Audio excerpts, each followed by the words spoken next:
Welcome to the Daily Devo. My name's Joel, and today I want to talk about grasping the love of God. We're continuing in Ephesians chapter 3, and I want to dive right in, starting in verse 14 today. It says this: "For this reason I kneel before the Father, from whom his whole family in heaven and on earth derives its name. I pray that out of his glorious riches he may strengthen you with power through his Spirit in your inner being, so that Christ may dwell in your hearts through faith. And I pray that you, being rooted and established in love, may have power, together with all the saints, to grasp how wide and long and high and deep is the love of Christ, and to know this love that surpasses knowledge, that you may be filled to the measure of all the fullness of God."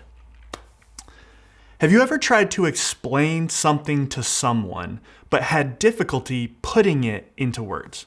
Something you know or have experienced, you know it well yourself, and yet for whatever reason, you can't quite articulate it to someone else. Maybe it was a concert or an event that you attended that was just mind-blowing. It was the best thing ever, but then when someone asks what made it so amazing, you can't quite explain it to them.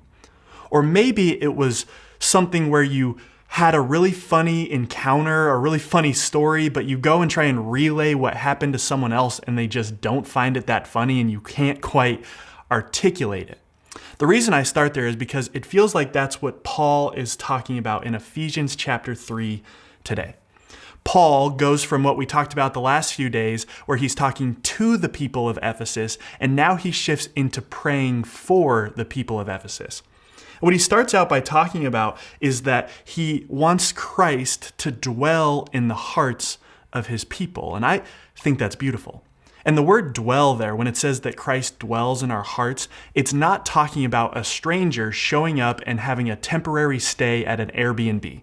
This is not a temporary thing. This is someone taking up permanent residence in our hearts. Jesus wants to take up permanent residence in our hearts.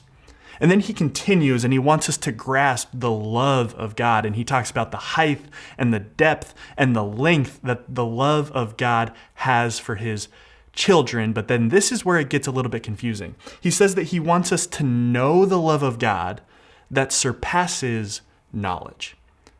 So he's saying he wants us to know something that we can't fully know, and that doesn't make sense to me. And so I tried to think about, what does he mean by knowing the love of God that surpasses our ability to know it? How do we do that?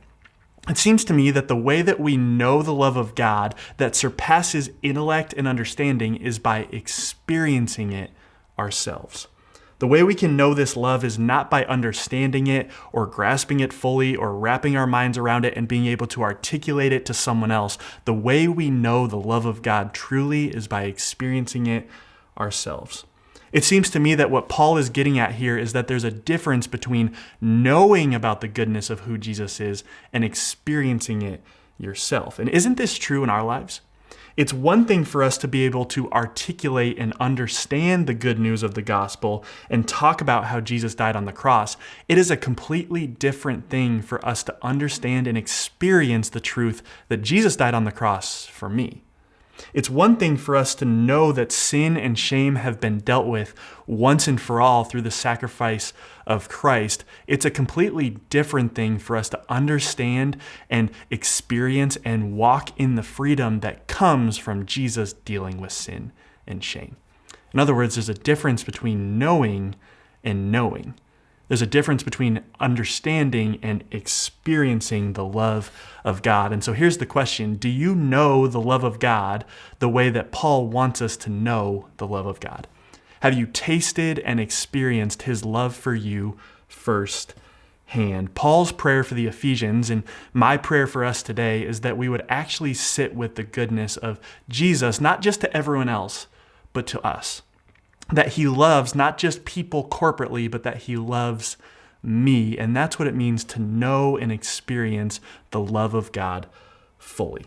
So would you join me today in reflecting on what it means that God deeply and with a lot of length and height and width loves you? Thanks for joining us on the Daily Devo.